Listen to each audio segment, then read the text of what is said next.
Well, another weekend in a massive American city and another true reflection of who's killing who on the streets of the US. I'll get to those stats right now. We've had months now where the Black Lives Matter protesters in the US have hammered police in all states for their alleged racist attitudes right across the board towards black Americans. And the death of George Floyd proves that there are problems with the way police deal with offenders and with black men being overrepresented in overall offences. Too many are being hurt and killed in custody. There is no question to that.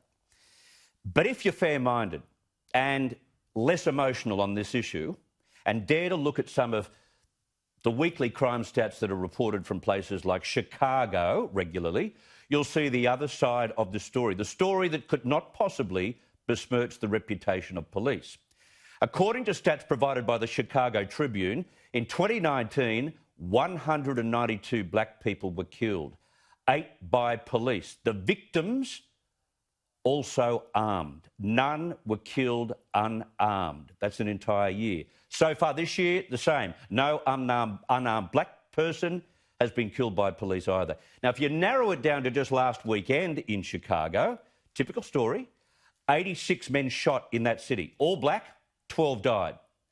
These are gangs and individuals of black Americans killing each other, not police.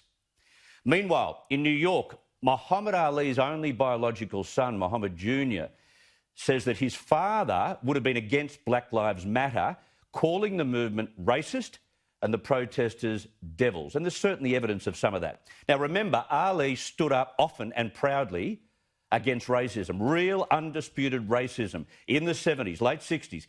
His son told the New York Post this week that Ali would have been sickened by the violence and the looting. He said, "You can protest peacefully." He said, "My father said all lives matter. It's not Black Lives Matter. All lives matter. Everybody's life matters. God loves everyone. He never singled anyone out. Killing is wrong, no matter who it is."